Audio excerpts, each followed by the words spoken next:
નમસ્કાર મિત્રો, સ્વાગત છે તમારું આપણી ચેનલમાં જે સમર્પિત છે ભક્તિ, પુરાણ અને શાસ્ત્રોને. આજે આપણે 25 વાસ્તુશાસ્ત્રોના નિયમો જાણીશું જે આપણા ઘરને ધન, દોલત, સુખ, સમૃદ્ધિથી ભરી દેશે. તો આવો જાણીએ આ 25 નિયમ. દર્શક મિત્રો, તમે મને કમેન્ટ કરીને જણાવી શકો છો કે આ નિયમોમાંથી તમે કેટલા નિયમો પાળો છો.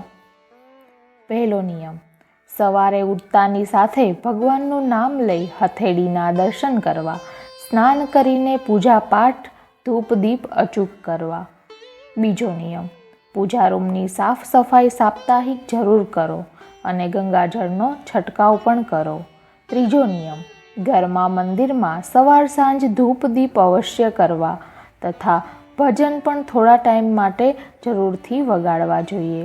ચોથો નિયમ, ઘરના મુખ્ય દ્વાર હંમેશા સાફ સફાઈ કરેલો તેમજ શણગારેલો રાખવો, તેમજ મુખ્ય દ્વાર સામે બૂટ ચપ્પલ ના રાખવા. આમ કરવાથી લક્ષ્મીજી પ્રસન્ન નથી રહેતા. પાંચમો નિયમ, ઘરમાં કોઈ પણ તૂટેલી ભાંગેલી વસ્તુઓનો સંગ્રહ ક્યારેય ના કરવો જોઈએ. છઠ્ઠો નિયમ, જ્યારે મંદિરની સફાઈ કરો ત્યારે ભગવાનનો ફોટો અવ્યવસ્થિત કે જમીન પર ના રાખવો. સાતમો નિયમ, ઘરનું પાણીયારું હંમેશા સ્વચ્છ રાખવું તેમજ બને તો રોજ માટલું કે પાણી ભરવાનું પાત્ર ધોયેલું રાખવું. આઠમો નિયમ, ભોજન કરવા માટે બને ત્યાં સુધી જમીન પર બેસો. પથારી પર જમવા બેસવાથી લક્ષ્મીજી નારાજ થાય છે. નવમો નિયમ, ભોજન કર્યા પછી થાળીમાં હાથ ક્યારેય ના ધોવા જોઈએ. 10મો નિયમ, ભોજન કરતાં પહેલાં દેવતાઓનું સ્મરણ જરૂરથી કરવું. ભોજન ટીવી, મોબાઈલ જોતા ના કરવું તેમજ ભોજન કરતી વખતે વાતચીત કે ક્રોધ ના કરવો જોઈએ. 11મો નિયમ, મંદિરનો દીવો રોજ સાફ કરીને જ પ્રગટાવવો. 12મો નિયમ, પૂજા રૂમ તથા ઘરમાં રોજે એક કપૂર અવશ્ય સળગાવો, તેથી નકારાત્મક ઉર્જા દૂર થશે. 13મો નિયમ, આરતી, દીવો, પૂજાની અગ્નિ જે પવિત્રતાનો પ્રતીક છે એને મોંથી ફૂંક મારીને ક્યારેય પણ ઓલવશો નહીં. 14મો નિયમ, ઘરમાં સાવરણીને હંમેશા છુપાવીને રાખો અને ધ્યાન રાખો કે સાવરણીનો કદી પણ ઘા ના કરો કે પટકીને ના રાખો. સાવરણીને એ રીતે રાખો જ્યાં કોઈનો આવતા જતા પણ પગ ના અડે અને સાવરણી હંમેશા આડી રાખો, ક્યારેય પણ ઊભી ના રાખવી જોઈએ. 15મો નિયમ, ક્યારેય પણ દિવસ આથમ્યા પછી કે સાંજના સમયે સંજવાળી ના વાળવી જોઈએ.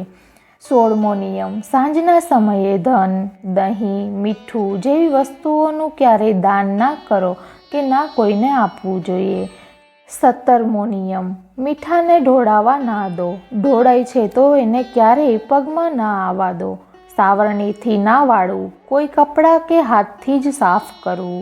18મો નિયમ, ક્યારેય પથારી પર બેસીને ના જમવું. આમ કરવાથી ધનહાનિ થાય છે અને માતા લક્ષ્મીજી નારાજ થઈ ચાલ્યા જાય છે. 19મો નિયમ, જો તમારા ઘરમાં વધારે સમસ્યાઓ રહેતી હોય કે કોઈ સદસ્ય બીમાર રહેતું હોય તો ઘરમાં મીઠાના પાણીથી પોતું કરો. તેનાથી ઘરમાંથી નેગેટિવ એનર્જી દૂર થઈ સકારાત્મકતાનો સંચાર થશે. 20મો નિયમ, ઘરમાં બૂટ ચપ્પલ મુખ્ય દરવાજા સામે ના રાખો. એના માટે એક નિશ્ચિત જગ્યા બનાવો. બૂટ ચપ્પલ જ્યાં ત્યાં વેરવિખેર કે ઊંધા ચિત્તા ન રાખો, તેનાથી ઘરમાં અશાંતિ ઉત્પન્ન થાય છે. 21મો નિયમ, ઘરમાં કોઈ પણ બંધ ઘડિયાળ દિવાલ ઉપર ના રાખો. જે ઘડિયાળ કામ ના કરતી હોય એને ઘરમાં ના રાખો. 22મો નિયમ, ઘરમાં ક્યારેય કરોળિયા કે ઝાડા ના થવા દો, નહીતર ભાગ્ય બગડવા લાગશે અને દરેક કામમાં બાધા આવવા લાગશે. 23મો નિયમ, ઘરમાં કે રસોડામાં નળમાંથી સતત પાણી ટપકવું એ આર્થિક સંકટની નિશાની છે. માટે જો કોઈ પણ નળમાંથી પાણી ટપકતું હોય તો એને જલ્દી સારું કરવું. 24મો નિયમ, સવારે જાગીને પોતાની પથારીને હંમેશા સાફ કરીને સંકેલીને રાખવી. જે આવું નથી કરતા તેમને પોતાના જીવનમાં ધનનો અભાવનો સામનો કરવો પડે છે તેમજ અણધાર્યા સંકટ છવાયેલા રહે છે. 25મો નિયમ, જ્યારે પણ ઘરે રોટલી બનાવો, પહેલી રોટલી હંમેશા ગાય માતા માટે બનાવો. આવું કરવાથી માતા લક્ષ્મી પ્રસન્ન થાય છે. તો મિત્રો, આ માહિતી તમને પસંદ આવી હોય તો જરૂરથી આ વિડીયોને લાઈક કરી તમારા મિત્ર સંબંધીઓને શેર કરજો. તેમજ ચેનલને સબસ્ક્રાઈબ કરી લો, જેથી નવા વિડીયોની માહિતી મળતી રહે.